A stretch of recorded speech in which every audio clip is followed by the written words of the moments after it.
Assalamu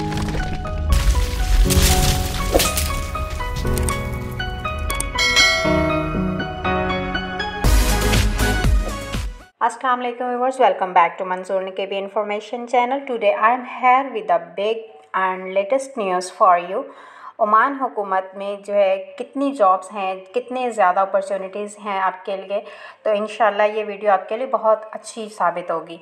तो चलिए start करते हैं। मस्कत वजारत मेहनत जो है ओमान की तरफ से, उन्होंने कहा कि 2023 की तीसरी छमाही तक मुलाजमत के 30,464 नए मौक़ा पैदा हुए हैं, जो इस मुद्दत के लिए हदफ बनाए गए कुल रोज़गार के मौक़ा 35,000 का 87% है।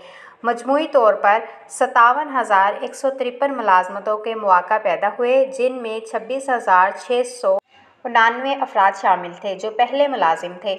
अदाद व शुमार में भर्ती मुतबादिल मनसूबों में शामिल अफराद के लिए रोज़गार के मनसूबों के नताइज शामिल थे। सरकारी शोबे के लिए वजारत ने 13,050 को मुलाजमत दी, जो वजारत के मुकर्रर करदा 10,000 के हदफ से ज़्यादा है। दूसरी तरफ वजारत ने निजी शोबे में 16,000 के हदफ के मुकाबले में 11,165 को मुलाजमत दी।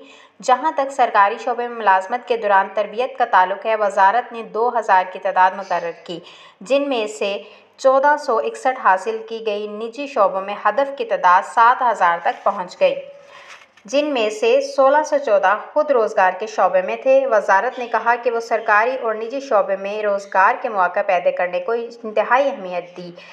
सो वीवर्स, ये थी हमारी आज की अच्छी खबर आप सबके लिए। उम्मीद करती हूँ कि वो हज़रात और ख़वातीन जो कि नौकरी की तलाश में ओमान आना चाहते हैं और जॉब के लिए अप्लाई करना चाहते हैं, उनके लिए ये बहुत ही अच्छी अपॉर्चुनिटी है और वो इससे फ़ायदा उठा सकते हैं। इसी तरह हमारी मज़ीद मालूमाती वीडियोज़ देखने के लिए हमारे साथ जुड़े रहिए। हमारी वीडियो को लाइक करके और शेयर करके, जो लोग चैनल पर नए हैं तो काइंडली वो सबसे पहले चैनल को सब्सक्राइब करके बेल आइकॉन को प्रेस कर लें, ताकि आने वाली हर वीडियो आपको जल्द से जल्द देखने को मिले। Thank you. अल्लाह हाफ़िज़।